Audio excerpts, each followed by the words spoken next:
De assunto e vamos trazer para a nossa conversa uma das maiores especialistas em questões trabalhistas do Brasil. Nós vamos conversar ao vivo hoje no Jornal Gente com a ministra Maria Cristina Peduzzi, do Tribunal Superior do Trabalho, o TST.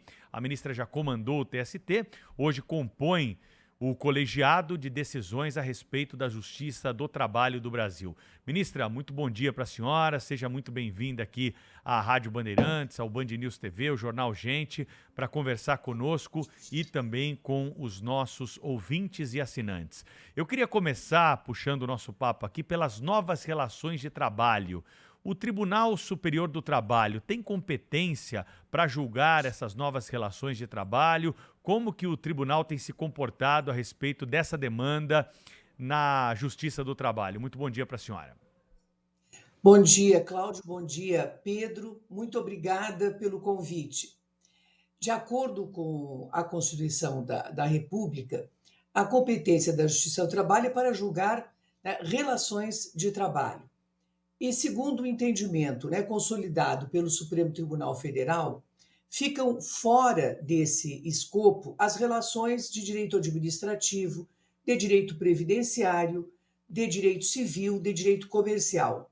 Por isso que servidor público não é julgado pela Justiça do Trabalho, matéria de complementação de aposentadoria privada não é da competência da Justiça do Trabalho, e outras relações que se estabelecem entre prestadores autônomos de serviço, como os transportadores de carga, como as pessoas, aqueles que estão credenciados e constituídos em pessoas jurídicas, corretores autônomos, prestadores por meio de franquias, enfim, quando não há, e sobretudo os trabalhadores que trabalham contratados por meio das plataformas digitais. Então, essas relações, que preponderantemente têm natureza comercial ou civil, é que o Supremo Tribunal Federal vem deslocando para a competência da justiça comum.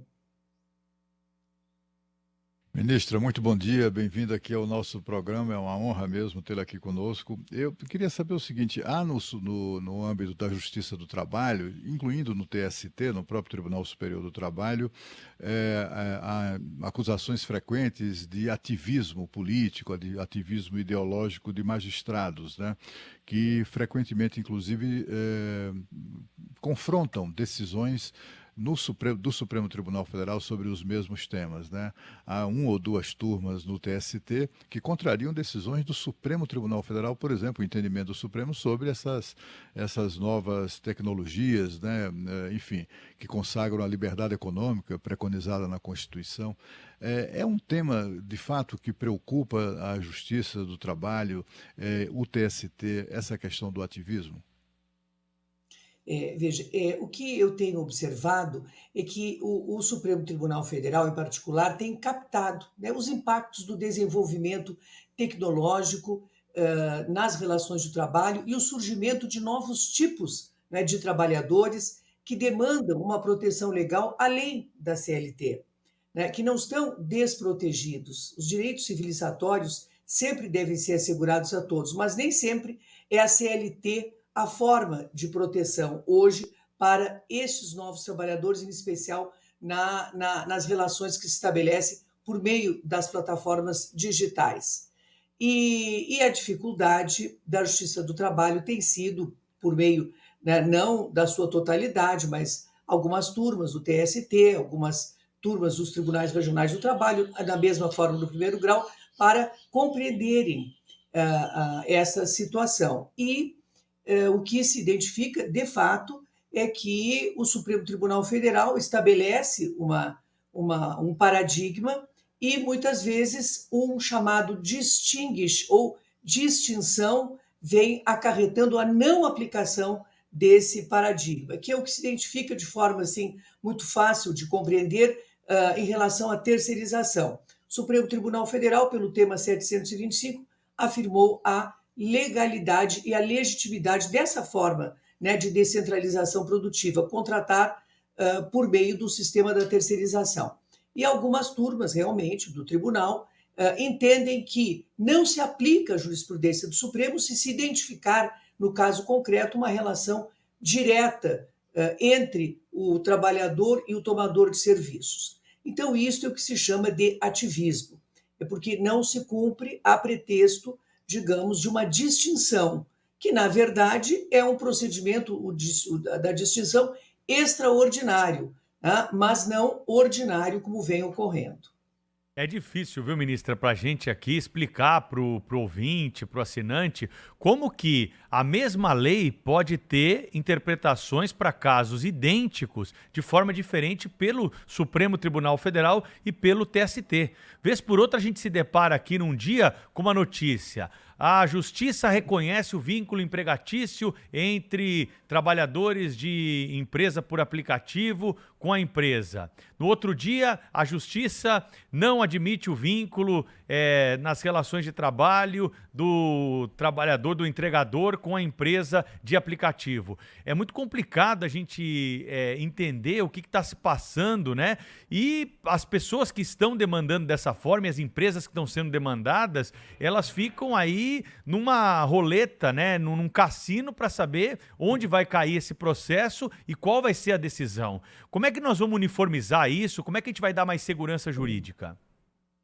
Não, eu sempre digo que a segurança jurídica, né, é dos princípios que nós devemos aplicar em qualquer espécie de relação, porque a sociedade precisa da segurança jurídica, ela precisa saber como proceder na sua vida, no seu dia a dia, nas suas contratações. E essa dialética que está ocorrendo, né, entre continuidade e mudança da tutela jurídica dos direitos trabalhistas, efetivamente vem provocando insegurança jurídica. No caso típico dos trabalhadores por meio das plataformas, que envolve, né, o nosso dia a dia, né, de utilização dos transportes, utilização do iFood, o que o Supremo Tribunal afirmou, primeiro, foi a competência para essas relações dessa natureza da justiça comum.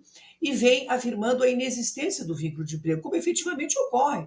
Não há vínculo de emprego entre esses prestadores de serviço e as plataformas que gerem, né, por meio dos algoritmos, né, essas prestações de serviço. Mas eles não estão à margem da proteção legal. Né? Eles têm outro sistema protetivo. O próprio trabalho autônomo está embutido, a disciplina do trabalho autônomo está embutida no bojo da CLT.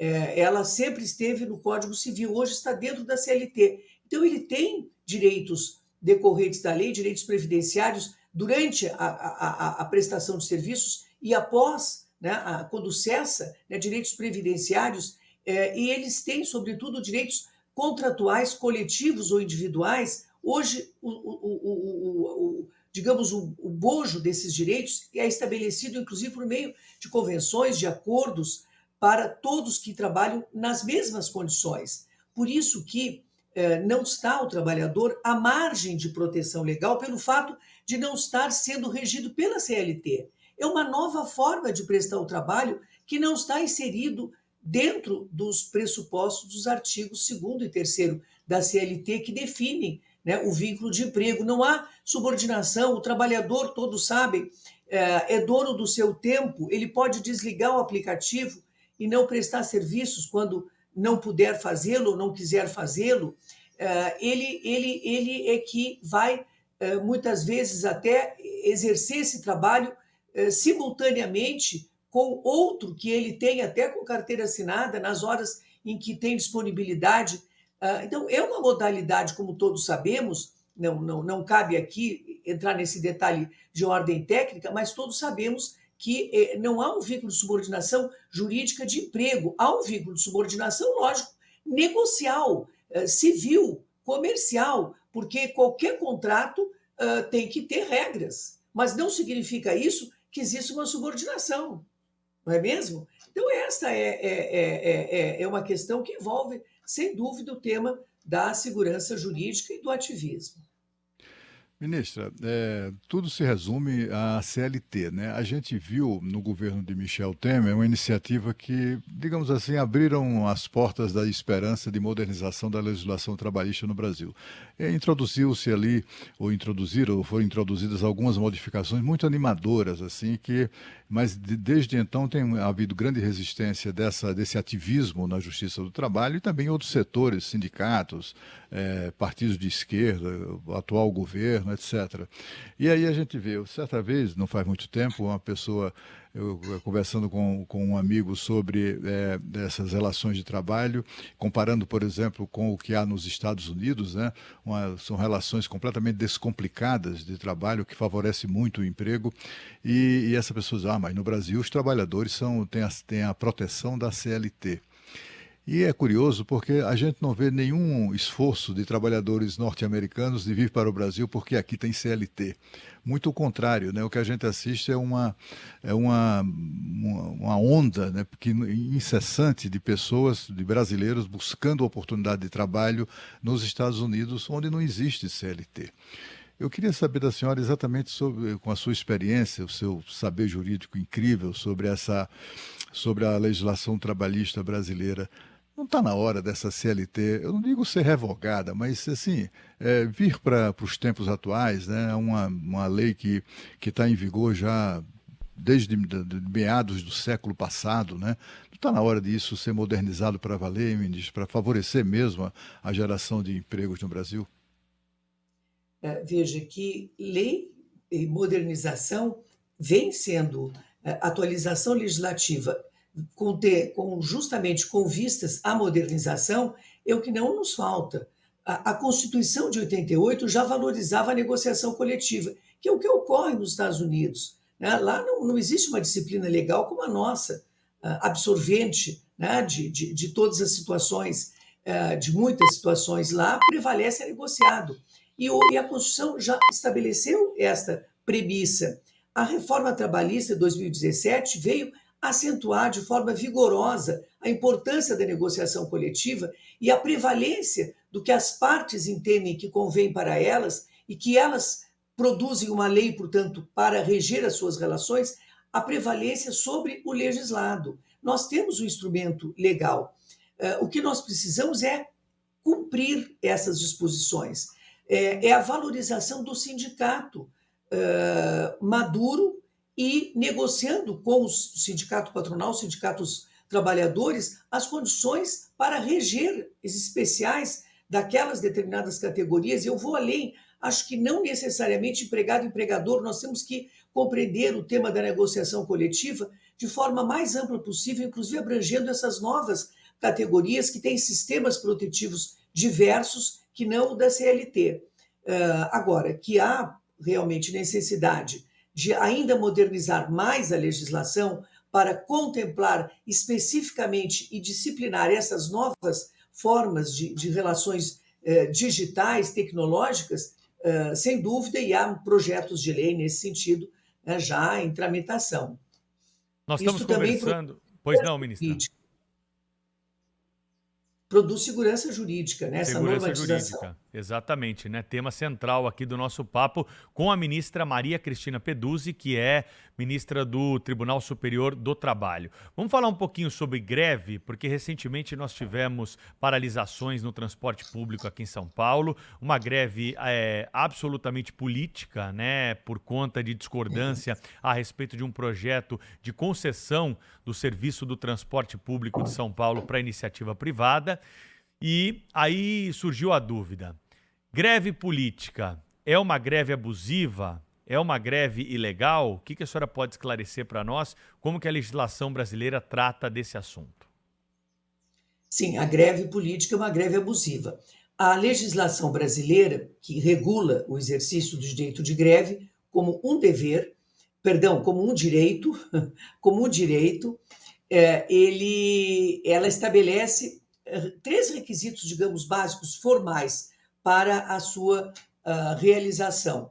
Primeiro, tentativa efetiva de negociação dos trabalhadores com as empresas ou com os sindicatos patronais sobre as reivindicações apresentadas, prévia aprovação pelos trabalhadores em assembleia dessas reivindicações e comunicação à empresa, às empresas, com uma antecedência mínima de 48 horas para atividades gerais e de 72 horas para as atividades essenciais. E estes requisitos, eles são apenas, podem ser flexibilizados em situações assim anômalas, extremas, como atraso, né, uma paralisia motivada por um atraso no pagamento dos salários, aí a jurisprudência tem dispensado esses requisitos. Mas também se estabelecem deveres, né, para os trabalhadores, eles não podem praticar atos de violência, eles têm que manter equipes, né, de empregados trabalhando para evitar prejuízos, né, irreparáveis, e, sem dúvida, as reivindicações têm que dizer com os contratos de trabalho, com a atividade por eles exercidas. Fora disso, como nós vimos, né, como aqui você registrou uma greve política que pretende impedir uma privatização, né, ou ou uma reforma, impedir uma reforma legislativa, isso independe, não é o empregador o dono dessa situação. Então, esta é o que se chama greve política, estranha às relações de trabalho. E esta é que é a greve abusiva.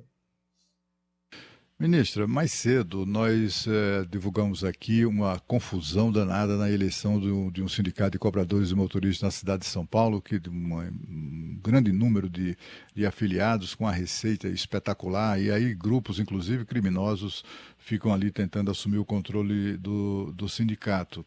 E tudo isso porque uma das razões de os sindicatos no Brasil terem se transformado em um bom negócio, são sei lá quantos mil, né, 17 mil sindicatos, uma das razões disso é que ninguém fiscaliza as contas dos sindicatos, né? A gente comentou isso aqui mais cedo, eu recebi aqui uma mensagem do professor José Pastore, que é um dos maiores especialistas em relações de trabalho no Brasil, né?